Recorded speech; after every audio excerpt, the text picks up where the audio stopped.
presencia del doctor Omar Mijael Mitre Barrera.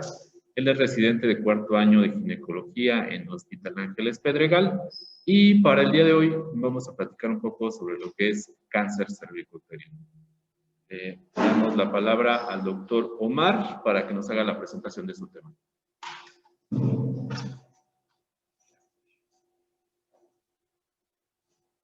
Buen día a todos. Gracias, doctor, por la presentación. Bueno, vamos a empezar entonces el día de hoy con cáncer cervicouterino, pero no podemos empezar el tema sin hablar antes de lo que es el virus del papiloma humano. Entonces les traigo una pequeña introducción sobre el virus del papiloma humano y de ahí vamos avanzando sobre el cáncer cervicouterino. Entonces, a ver, no avanza. Ahí está. Ok, ahora sí, vamos a empezar. Entonces, el virus del papiloma humano, recordemos que se transmite de persona a persona y por contacto sexual. Eso es muy importante. La infección por virus del papiloma humano conduce a malignidad solo en un pequeño porcentaje de la población. Es importante mencionarlo porque más adelante vamos a ver qué tanto es la prevalencia de esta enfermedad. Igual que otros tipos de cáncer, las células infectadas por virus del papiloma humano sufren de numerosos cambios, lo cual lleva a largo plazo a malignidad. O sea, recordemos que genera una metaplasia, displasia y de ahí se vuelve una aplasia hasta que puede generar cáncer. Entonces, bueno, el virus del papiloma humano se transmite, ya dijimos, sexualmente con alta prevalencia en mujeres jóvenes, lo cual constituye un problema de salud pública y que se relaciona estrechamente con el cáncer cervicouterino. El cáncer cervicouterino es el segundo tipo de cáncer más frecuente en la población femenina. Esta era una pregunta del examen que dice entonces, ¿cuál es el periodo de incubación del virus del papiloma humano? Bueno, el virus entonces tarda en incubarse aproximadamente entre 1 y 6 meses. 8 de cada 10 personas en algún momento de la vida se infectará del virus del papiloma humano, pero solamente 1 de cada 1000 progresará a cáncer. Recordemos entonces que la incidencia del virus del papiloma humano es muy alto, pero si son personas que a lo mejor tienen una edad joven, que no tienen enfermedades crónicas o algún tipo de inmunosupresión, generalmente nuestro cuerpo va a tender a la regresión. ¿Vale? Entonces, vamos a conocer un poco del virus del papiloma humano. Este es un virus de tipo DNA. Es doble cadena icosaédrica y sin envoltura. Mide 55 nanómetros de diámetro y es muy importante mencionar que todo el genoma de los VPH consta de una molécula de 8 pares de kilobases. Es un ADN circular, ya comentamos, y generalmente todas las moléculas se codifican, todas las proteínas, perdón, se codifican en una de las 2 hebras de ADN. Esto es súper importante, esto es de hecho de las más importantes que vamos a ver en un inicio. Entonces, recordemos que del virus del papiloma humano existen más de 100 serotipos, pero se van a dividir en 2 tipos, de bajo riesgo y de alto riesgo.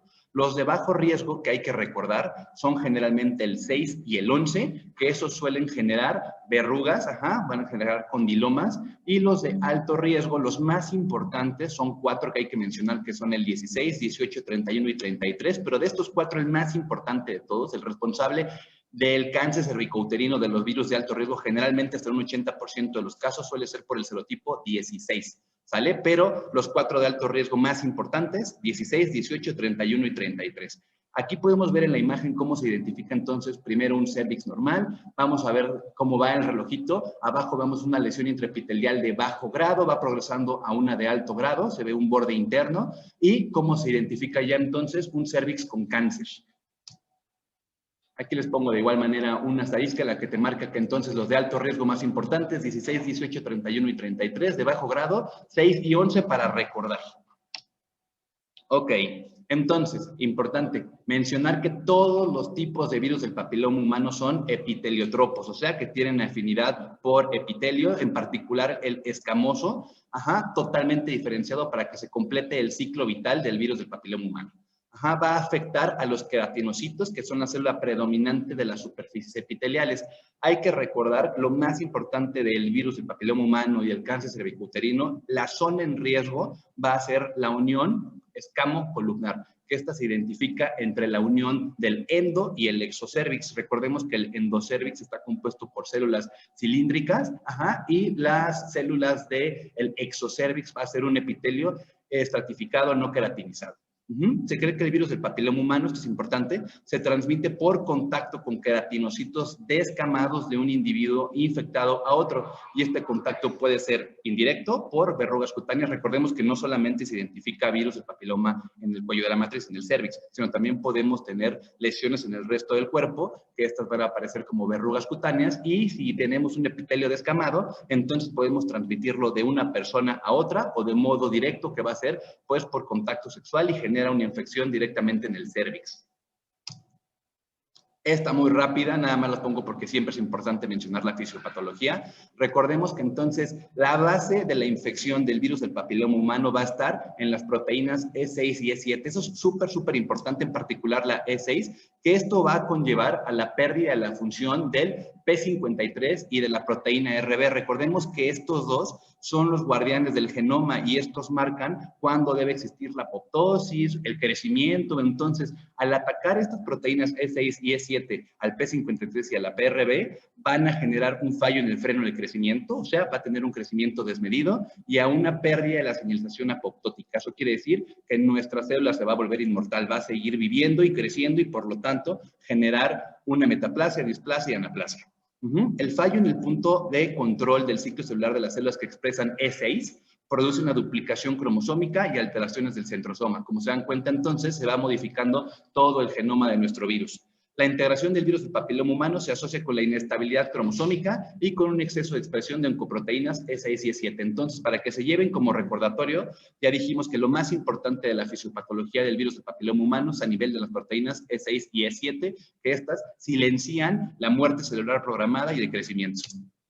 Ok, entonces seguimos con virus del papiloma humano. Recordemos que para poder obtener el virus del papiloma humano existen factores de riesgo, como cuáles van a ser. Muy importante, inicio de vida sexual temprano, múltiples parejas sexuales, el embarazo, por supuesto que es un estado, recordemos que cambia el moco cervical y entonces la progesterona favorece que crezca el virus del papiloma humano. Anticonceptivos, la misma manera. Tabaquismo, ese de hecho es un factor de riesgo súper importante y que es modificable, podemos suspenderlo, ya que el tabaquismo genera pues todos los factores de necrosis tumoral y por lo tanto inflamación, y eso va a silenciar de igual manera que podamos nosotros frenar a estos virus. Inmunosupresión, que usemos esteroides o alguna enfermedad como diabetes, por ejemplo, o uso de fomites. Bueno, aquí nada más para tenerlo en cuenta, entonces por citología esto no es tan importante para nosotros, pero bueno, hay que mencionarlo. La citología vamos a encontrar un aumento en la proporción núcleo-citoplasma. El tamaño celular entonces se va a encontrar mucho más pequeño. Vamos a identificar a los perinucleares y nucleolos por lo general desnudos. Esto es clásico, de hecho, hay que tenerlo en cuenta que la célula característica del virus del papiloma humano se llama coilocitos. Podemos encontrar de igual manera un contorno nuclear irregular, y las células pueden encontrarse separadas en capas mal definidas o con agregados sincitiales conforme va progresando la enfermedad. Aquí les pongo como, recordemos algo muy importante, es que el virus del papiloma humano infecta a partir de la membrana basal y de ahí va hacia arriba. Por eso podemos ver en la imagen de arriba a la izquierda cómo se identifica toda la capa basal en la parte inferior y conforme va avanzando que abajo, la imagen de abajo es la que continúa, digámoslo así, que esta es una neoplasia intracervical de tipo 1, esto va yendo hacia arriba hasta que podemos ver en la tipo 3 cómo ya está casi invadido hasta nuestra parte superficial. Ok, aquí les pongo algo súper importante. Recordemos que esto que dice SIN, o en español NIC, significa neoplasia intraepitelial cervical y se va a dividir en grados 1, 2 y 3. El grado 1, lo que hay que llevarnos a la mente, es que cubre 1/3 del espesor de nuestro epitelio. Un NIC 2 cubre 2/3 del epitelio. Un NIC 3 cumple 3/3 del epitelio.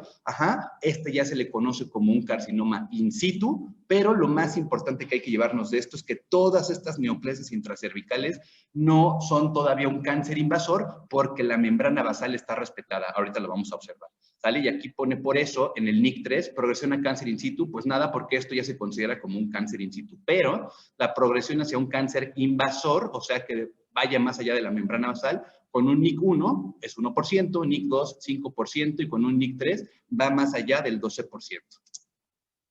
Aquí de igual manera se los pongo. Entonces, NIC2 corresponde a una tipia basal que se extiende, ya dijimos, a 2/3 del epitelio epidermoide. Un NIC3, 3/3 que se le considera in situ. Y aquí les pongo entonces que los NIC se caracterizan por respetar la membrana basal, la cual permanece intacta y no hay extrusión de células basaloides por debajo del estroma. Entonces, a la derecha vemos la imagen de un epitelio normal, en lo que abajo tenemos como moradito la membrana basal, arriba células parabasales, capa intermedia y superficial. Ya dijimos que la invasión va de la membrana basal hacia arriba y una vez que se extiende a los 3/3, va a rebasar la membrana basal, o sea, va hacia abajo y eso ya se le considera como uno invasor. Aquí les pongo un cuello normal. Ajá, este es un cérvix normal. Recordemos que entonces vamos a tener endocérvix, que se identifica por dentro de la metaplasia, y exocérvix, que son las características más importantes. Ya dijimos que el endocérvix va a tener células columnares y el exocérvix va a tener un epitelio escamoso no queratinizado, estratificado no queratinizado. ¿Sale? Entonces, ese es el sitio de mayor riesgo en la unión escamo-columnar. Ajá, aquí podemos ver como el resto del cérvix, cómo se identifica arriba metaplasia escamosa, que esa suele ser normal, se identifican los orificios de las glándulas, que recordemos que estas glándulas cuando crecen mucho se le pueden llamar quistes de Nabot, pero que suelen ser benignos. Ok, entonces ya que conocimos un poquito del virus del papiloma humano, que eso es lo más importante que hay que tener en cuenta, ahora sí vámonos con lo que es el cáncer cervicouterino. Les traje dos definiciones de la guía de práctica clínica, una que habla sobre, digamos que el manejo primario a nivel de hospitalario 1 y la otra sobre la guía de práctica clínica, pero ya sobre el cáncer y manejo en hospitales de referencia, en la que nos lo definen como el cáncer cervicouterino es una alteración celular que se origina en el epitelio del cuello del útero y que se manifiesta inicialmente a través de lesiones intraepiteliales precursoras, ya dijimos, de bajo y alto grado, con un avance lento y progresión hacia cáncer invasor. Ajá, recordemos que el cáncer invasor es cuando traspasa la membrana basal. Eso no se nos puede olvidar, es la definición más importante. Y la segunda definición, que es de la guía oncológica, dice que el cáncer de cuello uterino es una alteración celular que se origina en el epitelio del cérvix, que se manifiesta inicialmente a través, igualito, de lesiones precursoras de lenta y progresiva evolución. Recordemos que si nosotros identificamos una lesión intraepitelial de bajo o alto grado, para que puedan desarrollar cáncer puede tardar hasta 10 años. Por lo tanto, nosotros cuando podemos hacerles nuestros papanicolautos a nuestros pacientes, se puede identificar a tiempo y tratar para que no lleguemos hacia un cáncer invasor, las cuales progresan a un cáncer in situ. Ya dijimos que esto es un NIC3 o a un cáncer invasor cuando estas rebasan más allá de la membrana basal. Ok, entonces hablando sobre el cáncer cervicouterino, vamos a hablar de una pequeña introducción. El cáncer cervicouterino es un problema de salud global. Su incidencia mundial, anual, en el 2010, que fue la última incidencia, digamos, global que se tiene registrada, es de 530.232 casos por año. El índice de mortalidad va hasta los 275.000 casos, altísima. Es la segunda causa más común de cáncer en mujeres en todo el mundo y 80% de los casos ocurren en países en vías de desarrollo. ¿Como quién? Como México. Ok, entonces, la infección persistente por el virus del papiloma humano se observa como el factor más importante que contribuye al desarrollo del cáncer cervicouterino. Entonces, por eso justamente iniciamos hablando del virus del papiloma humano. Hasta en un 98% de los casos se identifica el virus del papiloma humano en pacientes con cáncer cervicouterino. Entre las estrategias implementadas a nivel mundial para la prevención y diagnóstico temprano y por lo tanto con esto disminuir la mortalidad es el realizar la citología cervical, o sea, hacer un papanicolau. Aquí les pongo algo muy rápido de la introducción sobre el CACU de igual manera, que esto es la segunda causa de mortalidad por neoplasias malignas de las mujeres, afectando a un grupo entre 25 y 69 años, solo superado por el cáncer de mama, súper importante. Entonces, en nuestro país, ¿cuál es el cáncer más común? Mama, seguido de cáncer cervicouterino.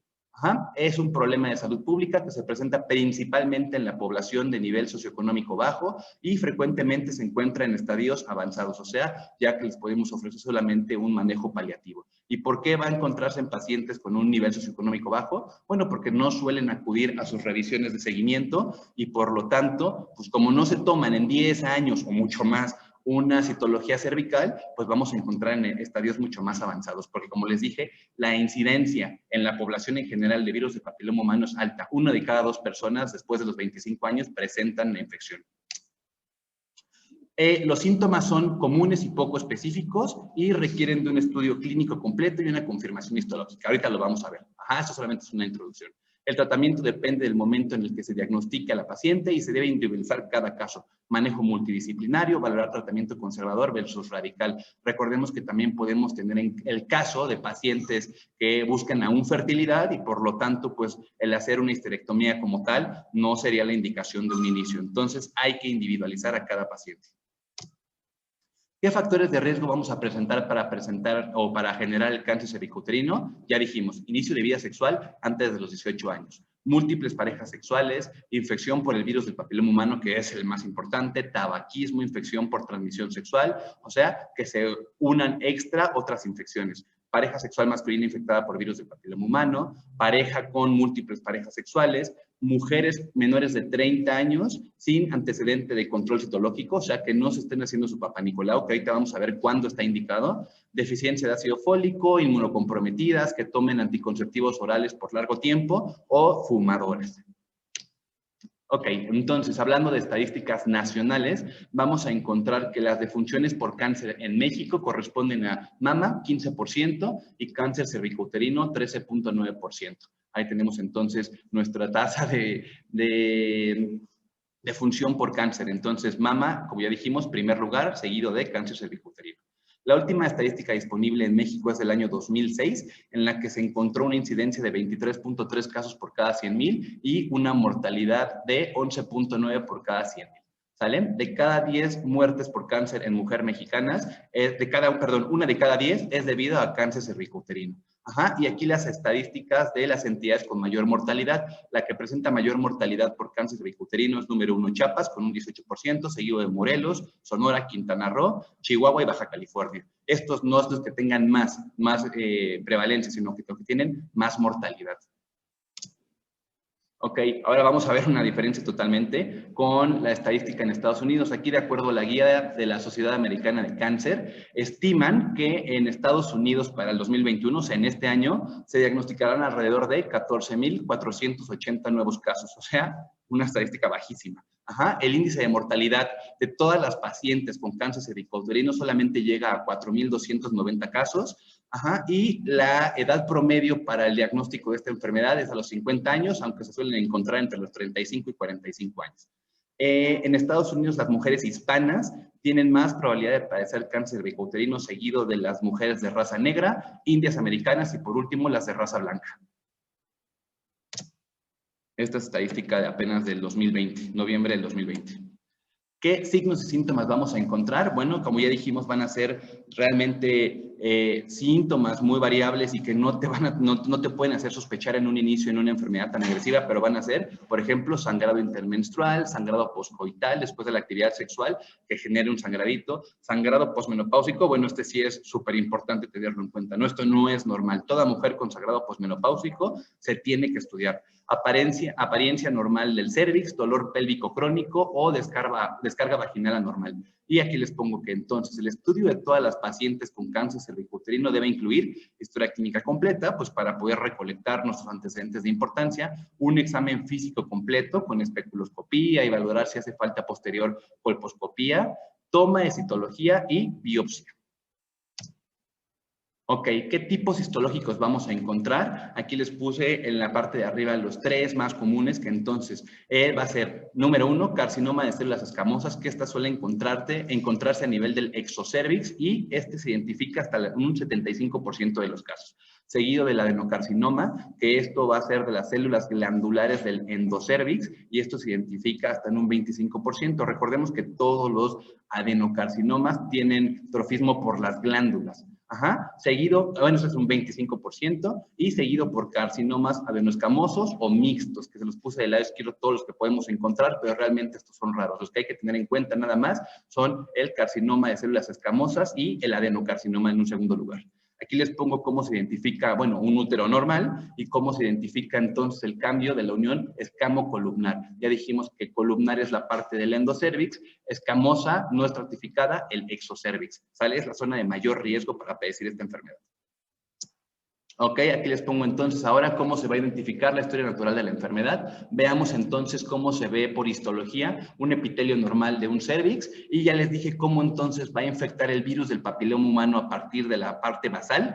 Después de ahí va subiendo a la parabasal, intermedia y superficial, hasta que podemos identificar en el NIC3, por ejemplo, que es una carcinoma in situ, cómo ya está realmente todo tomado y modificado el epitelio, y ya cuando rebasamos a la membrana basal, que es la rayita de abajo, pues entonces ya se le considera como un carcinoma invasivo. Esa es la historia natural de la enfermedad, y para que pase esto, pueden pasar más de 10 años. Es el problema con esta enfermedad, que nuestros pacientes no las estamos estudiando o que ellas no acuden a revisión. Ahorita les voy a poner una estadística que está muy alarmante. Ok, entonces, aquí les puse unas perras que venían en la guía de práctica clínica, en las que son recomendaciones o evidencias que vale la pena llevar a cabo. Entonces dice, la evidencia demuestra que el inicio de relaciones sexuales a edad temprana es un factor que aumenta el riesgo para predecir cáncer cervicouterino.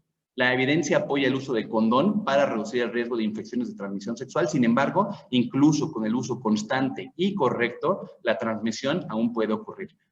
Los condones masculinos de látex pueden disminuir la aparición del virus del papiloma humano y favorecen a la regresión del NIC, o sea, de la neoplasia intracervical. Recordemos que una paciente que se identifique con neoplasia intracervical, pues si ella tiene, seguramente la pareja también tiene. Entonces, al seguir teniendo actividad sexual sin protección, pues el contacto sigue apareciendo y esto no favorece que haya una regresión. Ya dijimos que todas las pacientes jóvenes que no tienen enfermedades crónicas pueden presentar una regresión espontánea. Por lo tanto, mujeres menores de 30 años no se deberían de hacer procedimientos tan invasivos como, por ejemplo, una traquelectomía, que es quitar todo el cuello, o un cono amplio. Tampoco se recomienda por el alta incidencia de regresión. ¿Qué más? Entonces, aquí nos pone, el cáncer de cuello uterino es la única neoplasia prevenible, casi hasta en un 100% de los casos. Qué grave es esto. ¿Y cómo lo podríamos alcanzar? Bueno, pues con promoción de la salud. Ya dijimos que iniciemos actividad sexual pues a una edad no tan temprana, que podemos utilizar condón para usar como un método de barrera y que con más dificultad se transmita este virus. Nuestra vacunación contra el virus del papiloma humano es súper, súper importante. Recordemos que existen 3 vacunas a nivel global. En México existen de 2 nada más, pero en México se aplica a todas las niñas de 9 años en adelante, o por norma se debería de aplicar así, la vacuna que es la Cervarix, que esta cubre para nuestros virus de alto riesgo, que va a ser entonces para el virus 16 y para el 18, ¿sale? Eso es muy importante tenerlo en cuenta. No protege esta vacuna que pone el país, que es la Cervarix, para las verrugas, solamente protege, ya dijimos, para los más comunes que generan cáncer. Entonces, vacunación contra VPH, detección oportuna del cáncer cervicouterino. ¿Cómo? Pues que nuestros pacientes acudan a que se realice una citología. El 70% de los casos de cáncer cervicouterino están relacionados, ya dijimos, a virus 16 y 18, en particular más al 16. 90% de los casos de verrugas anogenitales se deben a los serotipos 6 y 11, que estos sí se cubren con nuestra siguiente vacuna, que es la Gardasil. La Gardasil cubre entonces contra los virus 6, 11, 16 y 18. Pero esa no es gratuita, esa pues tiene un costo. Suspender el tabaquismo influye de manera positiva sobre la enfermedad, favorece a la regresión, ya dijimos. Ok, entonces, ¿aquí qué dice? Existen 2 tipos de vacunas contra el virus del papiloma humano que tienen licencia en México, que ya dijimos van a ser Gardasil, que esta es tetravalente y cubre, ya dijimos, 6, 11, 16 y 18, y tenemos la Cervarix, que esta cubre para 2 serotipos, que van a ser los de alto riesgo, ya dijimos, 16 y 18. Existe en el mercado internacional Gardasil 9, que esta Gardasil 9 no solamente cubre para 6, 11, 16 y 18, también va hacia 31, 33, 45, 52 y 58. Entonces, bueno, cubre de mayor manera, pero con que nosotros por lo menos nos pongamos Gardasil, que es la de 4 serotipos, pues tenemos una gran cobertura. Algo muy importante, recuerden que ya les dije que esto se suele indicar a los 9 años. ¿Por qué a los 9 años? 1, porque generan las niñas una mayor respuesta inmunitaria, y 2, porque se supone que a los 9 años pues no ha habido inicio de actividad sexual y por lo tanto pues la protección va a ser mucho mayor. Pero una pregunta que generalmente hacen las pacientes es, oye, yo tengo 30, ¿me puedo vacunar? Pues la respuesta es sí. Sí se debe de vacunar a todas nuestras pacientes, porque incluso aunque una haya tenido contacto previo por virus del papiloma humano, ya dijimos que son 100 serotipos, entonces podemos hacer reacción o podemos hacer protección cruzada contra el resto, ¿sale? Entonces sí se debe vacunar a todas las pacientes. Ok, entonces, ya dijimos que nuestras vacunas, aquí les pongo las presentaciones, son Cervarix, que es contra 2, y Gardasil, que es contra 4 serotipos. Las vacunas actuales contra el VPH son vacunas profilácticas de partículas similares al virus que constan de proteínas L1, esto es simplemente de la genómica del virus, de la cápside del VPH recombinante. Estas vacunas no son infecciosas ni van a ser oncogénicas, o sea, no generan cáncer. Producen altos niveles de anticuerpos neutralizantes. Entonces, se les recomienda a todas las mujeres, incluso a hombres. Eso es muy importante tenerlo en cuenta. Recordemos que el hombre puede ser un factor que transmite.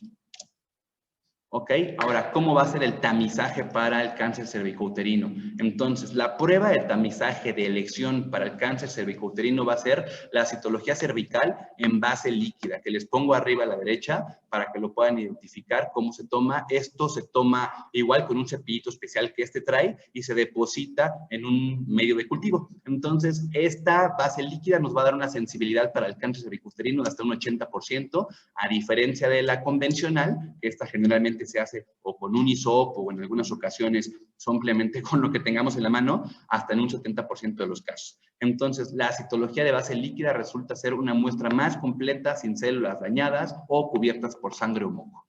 En la misma citología de base líquida, esto es súper importante, se pueden realizar pruebas para la detección de VPH y clamidia. Recordemos que la detección de VPH se hace con la captura de híbridos, entonces con la misma prueba pues, la podrías realizar o hacia clamidia, que es una infección de transmisión sexual.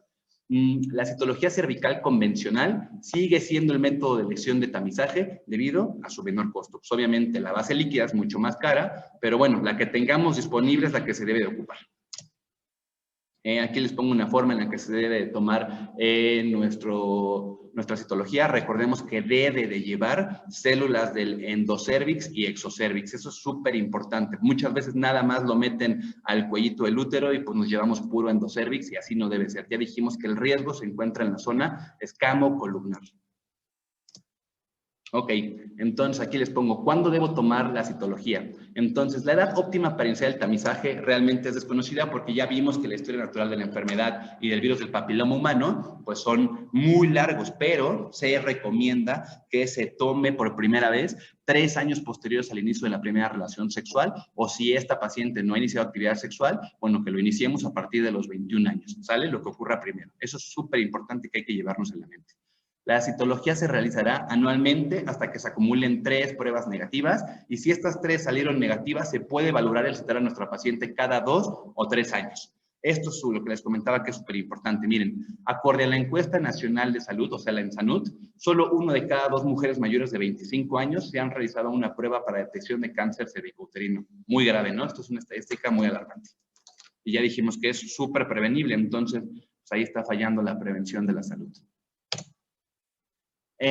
Factores de riesgo que se requieren mayor seguimiento con una citología. Bueno, pacientes que tengan VIH, a estas pacientes se les recomienda que tengamos por lo menos una citología 2 veces por año y de ahí 1 vez por año, ¿sale? Mujeres quienes estén inmunocomprometidas o que hayan recibido un trasplante renal, mujeres quienes tuvieron exposición al dietil-etilvestrol. Esto realmente ya no está en nuestros tiempos, esto es más o menos de los años 60, pero bueno, madres embarazadas que actualmente ahora son mujeres, pues que tuvieron riesgo de contacto del dietil-etilvestrol, hay que tenerlo en mente. Mujeres tratadas previamente por NIC2, NIC3 o cáncer, se les debe de dar seguimiento, aunque ya estén curadas o aparentemente curadas, se les debe dar seguimiento anual, por lo menos por 20 años. ¿Vamos bien? ¿Dudas o algo que tengan? Vale.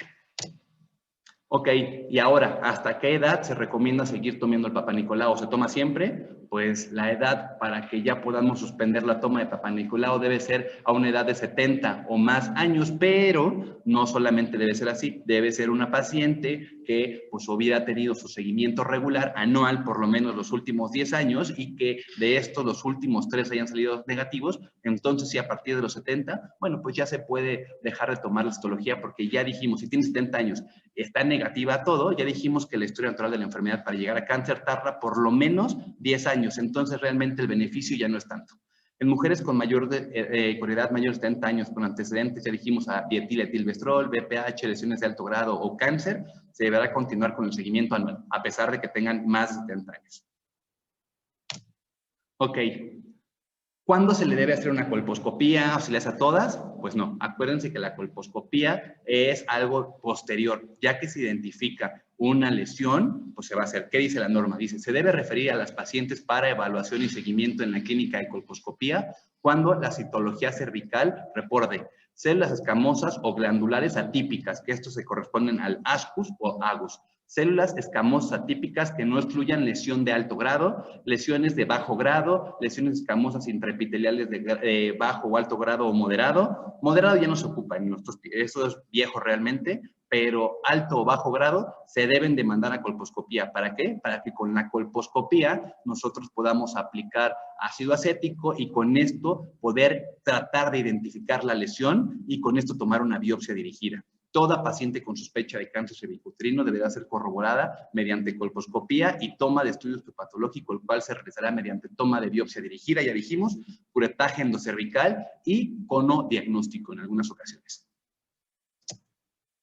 Ok, ¿cuándo se recomienda el ADN viral? Ya dijimos que esto es la captura de híbridos y no se le recomienda a todas las pacientes. De hecho, a las pacientes menores de 30 años no se recomienda la toma de ADN viral porque ya dijimos la alta incidencia de esta enfermedad. Seguramente si a una mujer menor de 30 años le tomamos una... Si a una mujer menor de 30 años le tomamos una captura de híbridos e identificamos con mucha facilidad virus del papiloma humano, puede ser que nosotros tomemos a lo mejor un cono o una traquelectomía. Ya dijimos que el riesgo, o más bien la oportunidad de que haya regresión es muy alta. Entonces, a mujeres menores de 30 años no se recomienda la toma de la captura de híbridos. Entonces, la prueba de ADN debe ser a mujeres mayores de 30 años, ya dijimos, con células de aspecto atípico. La detección de ADN, esto es muy importante, la detección del ADN más la citología cervical convencional ha demostrado una mayor sensibilidad que la toma de citología cervical convencional sola, con esto teniendo un valor predictivo negativo cercano al 100%.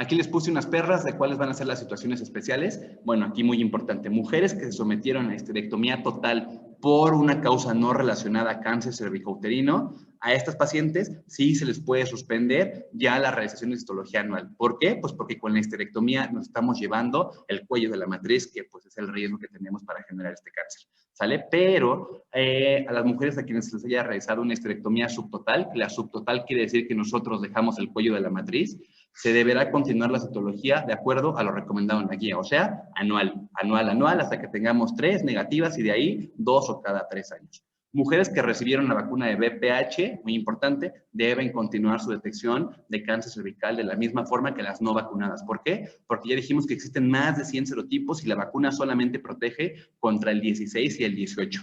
En mujeres con histerectomía subtotal y total relacionada a lesiones de alto grado, se deberá continuar nuestra citología anual, incluso aunque sea una histerectomía total. Y dirías, oye, pero si ya no tiene el cuello de la matriz, ¿de dónde vamos a tomar la citología? Se debe tomar del fondo del saco, porque existe el riesgo de que podamos tener células en ese lugar que puedan generar malignidad. En mujeres embarazadas sin antecedentes de citología previa, esto es importante que lo tengamos en mente porque llegan muchísimas así aquí. En mujeres embarazadas sin antecedentes de citología previa, se sugiere realizar la citología igual que en mujeres no embarazadas. O sea, podríamos tomarle el papanicolau en ese momento a la paciente.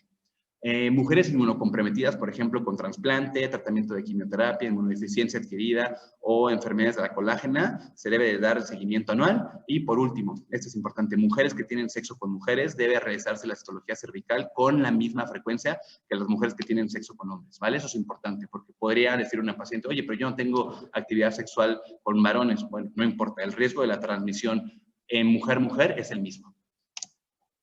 Ok, esto ya me voy a ir un poco más rápido porque yo le estoy dando realmente lo que hay que tener en cuenta. Ya hablamos del virus del papiloma humano, cómo vamos nosotros entonces a hacer nuestra identificación del mismo. Esto realmente ya es un poco más especializado para nosotros porque se maneja en lugares ya de tercer nivel, pero bueno, lo voy a comentar para que lo tengamos en mente. Entonces, la estratificación se va a hacer como el estudio de todas las pacientes con cáncer cervicuterino y debe incluir biometría hemática, por si es que la queremos referir, BH, química sanguínea, que tengamos pruebas de función renal, pruebas de función hepática.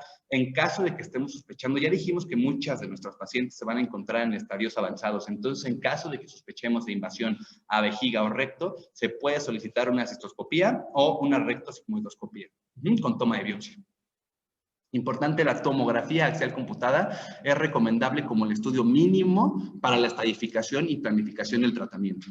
El cono cervical es fundamental que nos reporten lo siguiente. O sea, tú cuando mandas un cono para poder hacer una identificación y estadificación, te deben mencionar el tipo histológico, tamaño tumoral, en qué grado está, extensión tumoral, profundidad de invasión, patrón de invasión del espacio linfovascular, estado de los márgenes para cuando hagamos un manejo quirúrgico, estado ganglionar, que recordemos que si los ganglios están tomados aumenta de estadificación, o presencia de enfermedad preinvasiva, o sea, un in situ. Aquí les puse esta tabla, realmente no se las voy a leer porque les digo, esto es algo más complicado, pero dejo la presentación por si es que ustedes lo quieren revisar. Bueno, pues adelante, lo tienen, pero no se las voy a leer porque es una estadificación pues, compleja, ¿sale? En la que mide el tamaño del tumor, en el que tanto está invadido, pero se los dejo para que ustedes lo puedan revisar. Entonces, de acuerdo a esta estadificación, vamos a tener los diferentes tipos de manejo. De igual manera los traigo, pero se los voy a tocar de manera muy superficial porque no es la intención de esta clase. Bueno, aquí en breve resumen les pongo para un estadio 1, o sea, una paciente que llegue en un estadio temprano, se puede valorar el manejo a base de histerectomía total, simple, o sea, llevarnos el puro útero con el cuello de la matriz, o en dado que una paciente tenga todavía deseo de fertilidad, bueno, se puede indicar una conización o se puede hacer una traquelectomía, que esto quiere decir quitar todo el cuello de la matriz o hacer un cono amplio, ¿sale? Entonces vamos a darle un seguimiento estricto a esa paciente porque a pesar de que estuviéramos ya curándola, pues el riesgo existe, ¿no? Entonces puede ser que esta paciente tenga la fertilidad y que después de esto le hagamos una histerectomía. Siguiente en un estadio 1B y 1-2A, ya vamos a ir, la diferencia se dan cuenta de igual manera, la histerectomía, pero ya va a ser radical. Esto quiere decir que nos vamos a llevar anexos. ¿Qué son los anexos? Salpinges y ovarios, más linfadenectomía pélvica. En una paciente que tenga 2B para adelante, generalmente las cirugías ya no son curativas, solamente lo que hacen es que bajamos el tamaño tumoral por si es que estamos generando algún problema, como sea muchas veces problemas para la micción, problemas para defecar, porque el tamaño está obstruyendo el canal del recto y el manejo también va a ser con radioterapia, ¿sale? En un 2B para adelante. A partir de un 3 se va a manejar con radioterapia o quimioterapia y en un estadio 4 que generalmente pues ya son estadios súper avanzados con diseminación a otros órganos, el manejo va a ser paliativo y se hace con radioterapia y quimioterapia. 6 de cada 10 casos de cáncer cervicouterino son detectados en etapas avanzadas. Qué grave, ¿no? Ok, aquí esta no se las voy a leer tampoco, estos son los diferentes tipos de histerectomías que se clasifican como Piver, se las puse para que si ustedes las revisen, pero tampoco es la intención de esta clase, pero se las dejo para que las conozcan. Ok, y aquí por último, aquí les voy a leer nada más diagramas de flujo de cómo se debe manejar entonces una paciente. Una paciente ya vimos que entonces se identifique en un estadio temprano, o sea, un 1-1, se le va a hacer un cono cervical amplio, que eso es muy importante, y si no tiene factores adversos, bueno, si esta paciente tiene paridad satisfecha, se le hace la histerectomía extrafacial y con esto podríamos decir que ya la curamos y le vamos a dar simplemente seguimiento.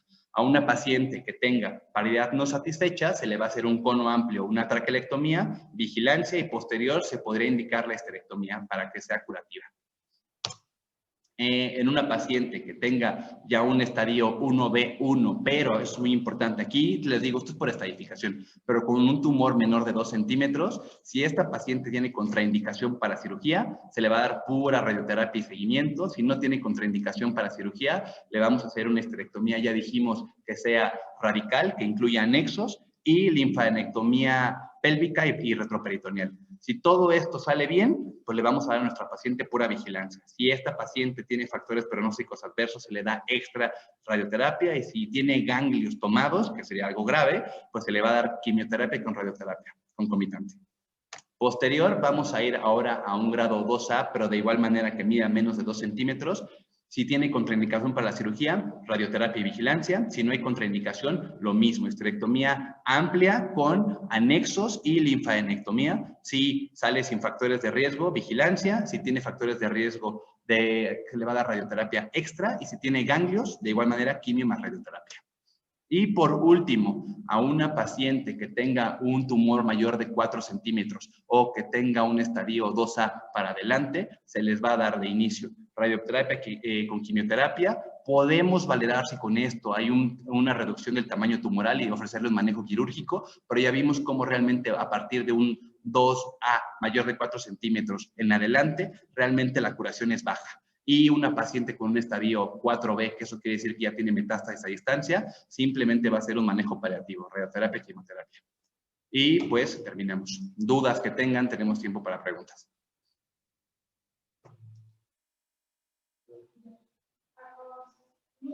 Ajá.